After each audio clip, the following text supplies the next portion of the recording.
world's superhero population has been infected with a virus which turned them into unpainted miniatures.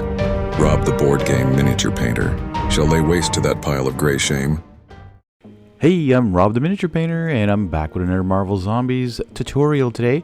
And today is Doctor Doom, the hero version. If you haven't seen the zombie version, that video will pop up on the top hand right side there, and you'll be able to go watch that one, or stay tuned till the end. You'll be able to watch every single Marvel Zombies one.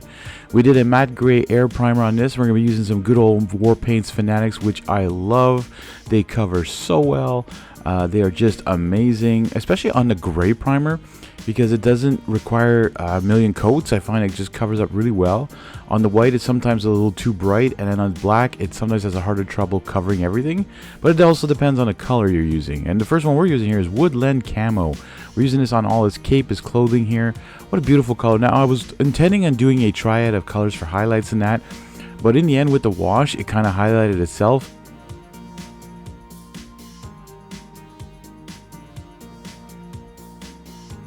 Then we moved on to some shining silver here. We're putting this on his arms, his legs, the face mask, and all that. We're gonna, everything's gonna be done with a wash after, just to make this miniature pop even more. And you can come back with the original color and do your highlights again after that if you want. Hoping you guys are enjoying my videos. Don't forget, hit that like button, subscribe if you're new, because about 80% of you are new. I get thousands of people that come and see my channel, watch my videos, but then don't subscribe. It is free. Please help me grow this channel even more. A little bit of greedy gold now, just for those medallions or whatever that's holding up his cape here. And then we're using some Tree Ancient. It's a very dark brown. We're putting this on all his belts. Again, that one too I was going to highlight at some point with another color on it, but I decided not to.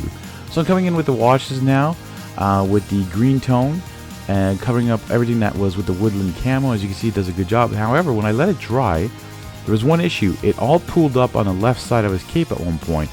So I don't know why the washes, I'm having more hard time lately. They're not sticking to the paint as well I wanted to. It seems like it just kind of oozes down the mini and then gets stuck in a certain area. And if you don't notice, it dries there and creates like this big coffee stain. It looks really, really weird. You can see I used the soft tone before on the brown. Now I'm using the dark tone on all the metallic parts. Now I came back with another war paint after the fur brown, just to be able to get the ropes and the straps, the ropes I guess, that are holding up his cape, because they're a little bit lighter than the other things. And then I use a sepia tone on the brick wall.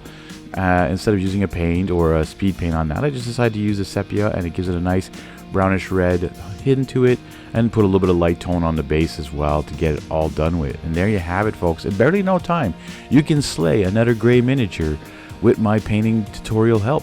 I hope you enjoyed. Don't forget to hit that like button, comment down below, and we'll see you all in the next one.